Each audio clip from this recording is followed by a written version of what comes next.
Hello दोस्तों, नमस्कार, जय हिंद। आप सभी का स्वागत है एग्जाम टॉप के इस ऑफिशियल यूट्यूब चैनल पर।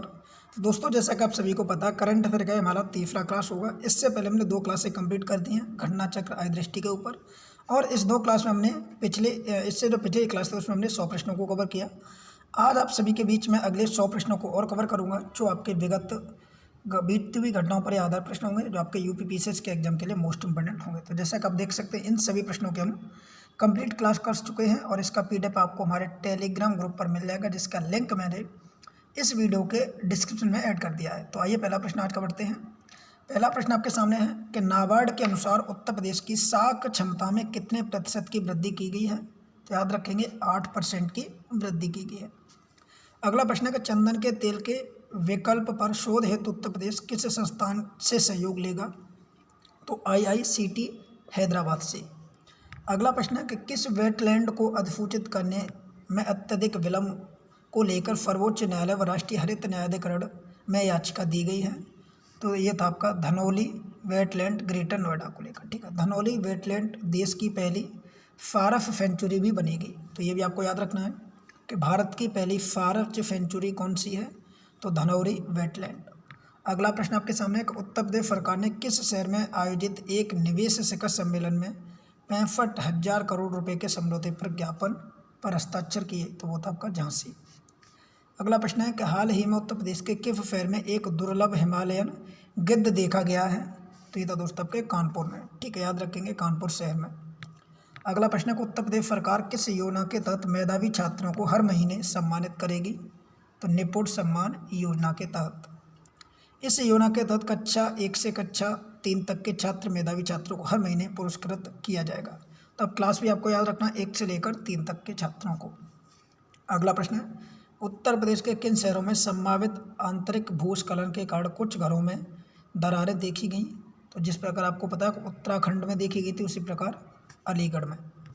अगला प्रश्न है प्रदेश का सबसे बड़ा वन प्रदेश के किस स्थान में विकसित किया जा रहा है। तो याद रखें दोस्तों, ये वृंदावन में। ठीक है, प्रदेश का सबसे बड़ा नगर वन उत्तर प्रदेश के किस स्थान पर विकसित किया जा रहा है। तो वो आपका वृंदावन। यहाँ पर आप देखेंगे मथुरा को 2041 तक कार्बन की फ्री शहर बनाने का प्रस्ताव भी है। अगला प्रश्न 109वां G20 वाकेथन दौड़ का आयोजन उत्तर प्रदेश के कुल कितने शहरों में किया जाएगा।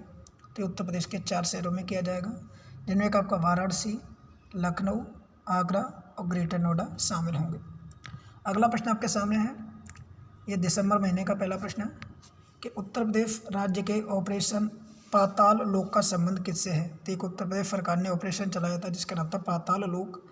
इसका संबंध किससे है। तो इसका संबंध था अपराधियों पर निरंकुश लगाने से।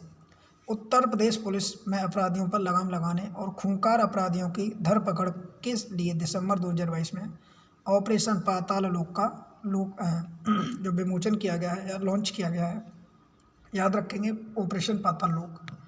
अगला प्रश्न ऑपरेशन मुस्कान के तहत किस जिले की पुलिस ने लापता लड़के और लड़कियों को बड़े पैमाने पर खोजा है। तो लखनऊ पुलिस ने। याद रखेंगे ऑपरेशन मुस्कान के तहत। अगला प्रश्न आप देखेंगे, यहाँ पर कुछ जानकारी और है। लखनऊ पुलिस ने ऑपरेशन मुस्कान के तहत 284 लड़के और लड़कियों को खोजा है। ऑपरेशन मुस्कान उत्तर प्रदेश सरकार द्वारा लापता लड़के और लड़कियों की खोजबीन के लिए चलाया जा रहा है। अगला प्रश्न उत्तर प्रदेश के सीतापुर जिले के किस छात्र ने बाइक से करेंटेड एक सेंसर युक्त हेलमेट बनाया है। तो ये बनाया दोस्तों दिनेश कुमार ने। सीतापुर जिले के दिनेश कुमार ने एक सेंसर युक्त हेलमेट बनाया है। यह एक प्रकार का ऐसा हेलमेट है कि जब तक आप इसको पहनेंगे तभी तक बाइक स्टार्ट ही नहीं होगी।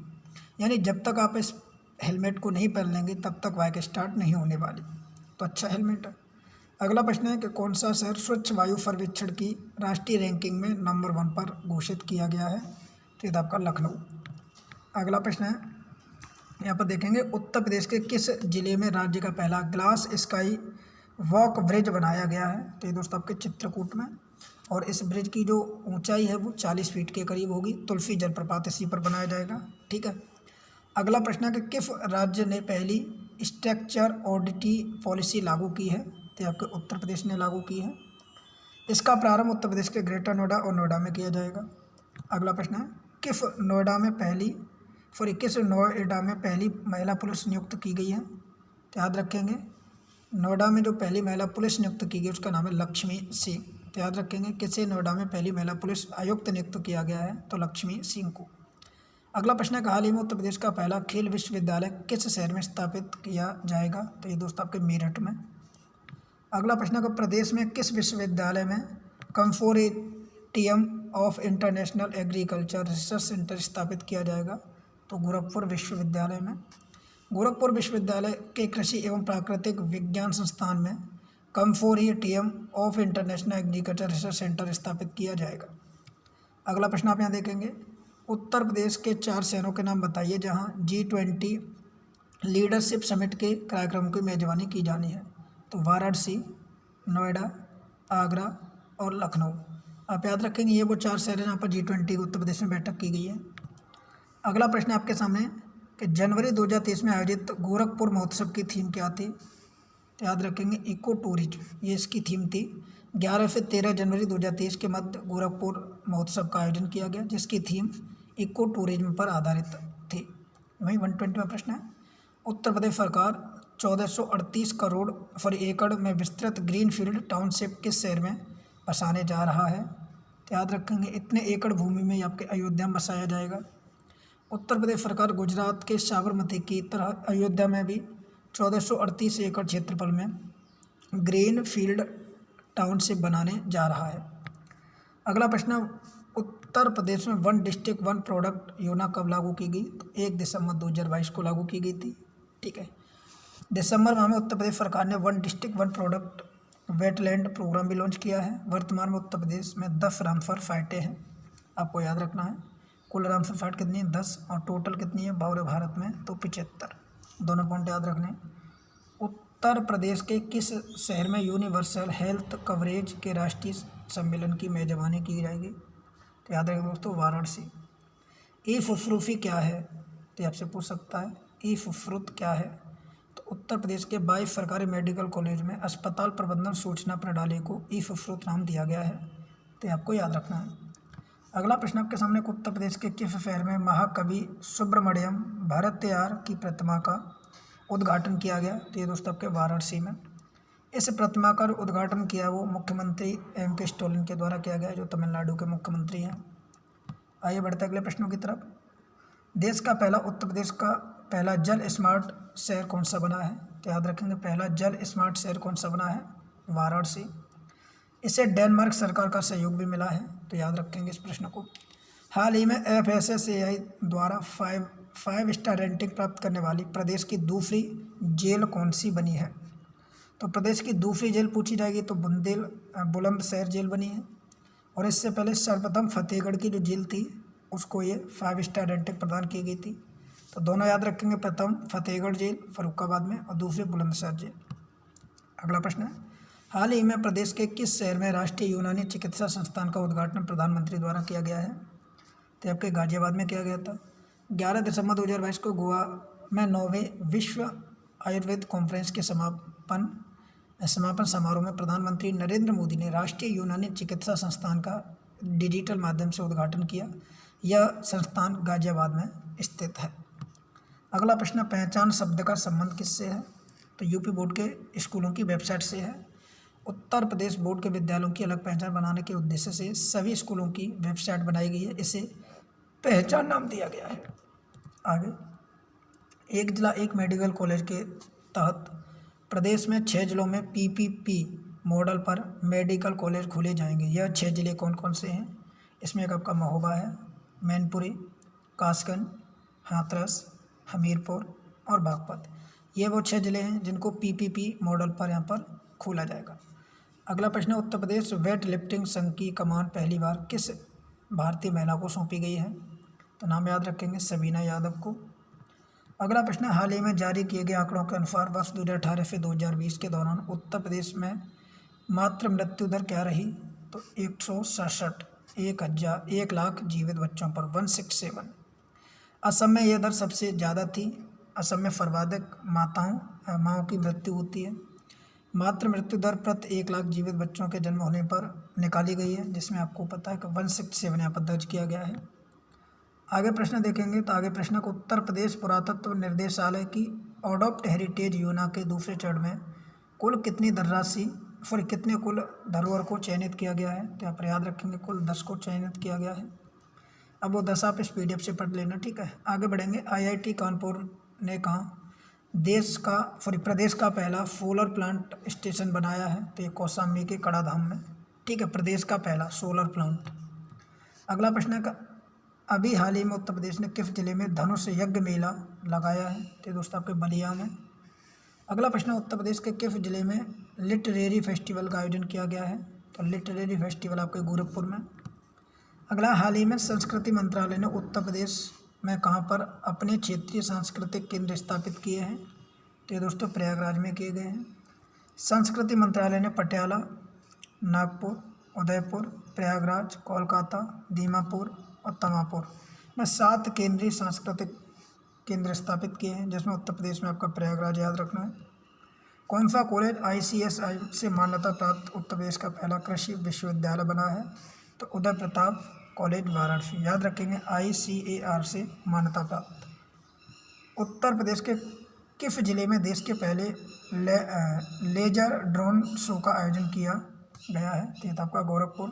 काकोरी ट्रेन एक्शन दिवस पर गोरखपुर में देश के सबसे बड़े ड्रोन लेजर शो का आयोजन किया गया था। अगला प्रश्न, किस देश के सहयोग से उत्तर प्रदेश में मल्टी सपोर्ट सेंटर बनाया जाएगा? तो दोस्तों आपका याद रखना है नीदरलैंड के सहयोग से। अगला प्रश्न, उत्तर प्रदेश के किस व्यक्ति को इस वर्ष के साहित्य अकादमी पुरस्कार उर्दू भाषा वर्ग में साहित्य अकादमी अवार्ड से नवाजा गया है? तो डॉक्टर अनीस अशफाक को। लखनऊ के शिक्षक, शायर व लेखक डॉक्टर अनीस अशफाक को उर्दू भाषा के लिए उपन्यास ख्वाब शराब के लिए इस साल के लिए साहित्य अकादमी अवार्ड से नवाजा गया है। अगला प्रश्न, दिसंबर 2022 में प्रदेश सरकार ने USA की किस के साथ उत्तर प्रदेश में नॉलेज स्मार्ट सिटी बनाने की घोषणा की है? साथ ही साथ समझौते पर हस्ताक्षर किए हैं, तो ऑस्टिन यूनिवर्सिटी के साथ मिलकर। अगला है कि दिसंबर 2022 को उत्तर प्रदेश सरकार ने स्थानीय निकाय चुनाव में OBC आरक्षण संबंधी प्रश्न पर विचार करने हेतु किसकी अध्यक्षता में आयोग गठित किया था? तो ये थे न्यायमूर्ति राम अवतार की अध्यक्षता में, जिसमें 15 मेंबर और भी थे। अगला प्रश्न आप देखेंगे, उत्तर प्रदेश G20 शिखर सम्मेलन का ब्रांड एम्बेसडर किसे बनाया गया है? तो तुलिका रानी को, तो याद रखेंगे दोस्तों। अगला प्रश्न आपके सामने है, नवंबर महीने का पहला प्रश्न है कि 7वें भारत जल सप्ताह का आयोजन कहाँ किया गया?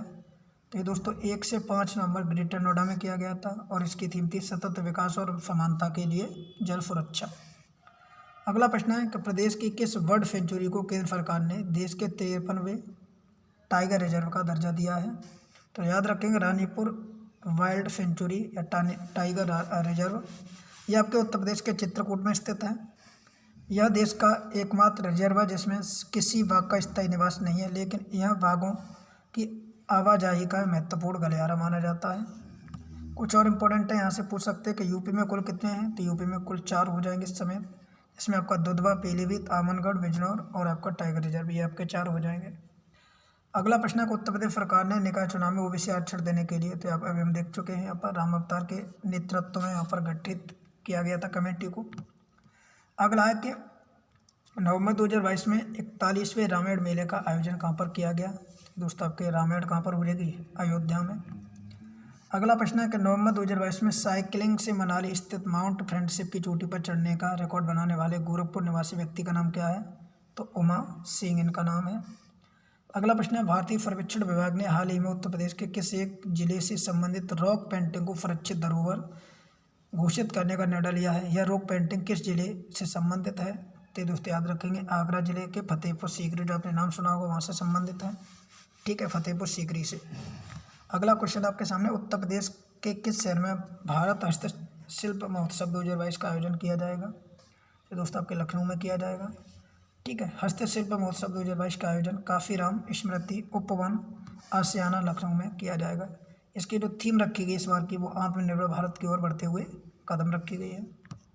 अगला प्रश्न है कि योटा DI1 क्या है? तो उत्तर भारत के हाइपर स्केल डाटा सेंटर को योटा D1 का नाम दिया गया है। यह ग्रेटर नोएडा में स्थित है। यह भारत का सबसे बड़ा हाइपर स्केल डाटा सेंटर है। पहला डाटा सेंटर 2008 में हैदराबाद में खोला गया था। तो ये सारी चीज़ आपको याद रखनी है। अगला प्रश्न है, नवंबर 2022 में किस जिले में अमरगढ़ महोत्सव का आयोजन किया गया था? तो ये दोस्त आपके सिद्धार्थ नगर में किया गया था। याद रखेंगे यहाँ पर किसके उपलक्ष्य में, तो याद रखेंगे 80 से अधिक जो शहीद हुए थे उन्हीं क्रांतिकारियों के याद में। अगला प्रश्न है, संगीत नाटक अकादमी द्वारा 3 दिवसीय कौशल लिटरेचर फेस्टिवल का आयोजन कहाँ पर किया गया? तो दोस्तों आपके लखनऊ में किया गया। ठीक है, इसका पीडीएफ मैं अभी आपको टेलीग्राम पर शेयर कर दूंगा, तो आप पूरा पीडीएफ पढ़ लेना। इसमें बहुत सारे प्रश्न हैं, आप देखेंगे तो ये पूरे पिछले हमने 8 महीने की यूपी करंट अफेयर के प्रश्नों को इसमें शामिल किया है। तो आप पूरा पीडीएफ इसको देख के जाना एग्जाम से पहले, बहुत ज़्यादा हेल्प देखने को मिलेगी दोस्तों इसमें।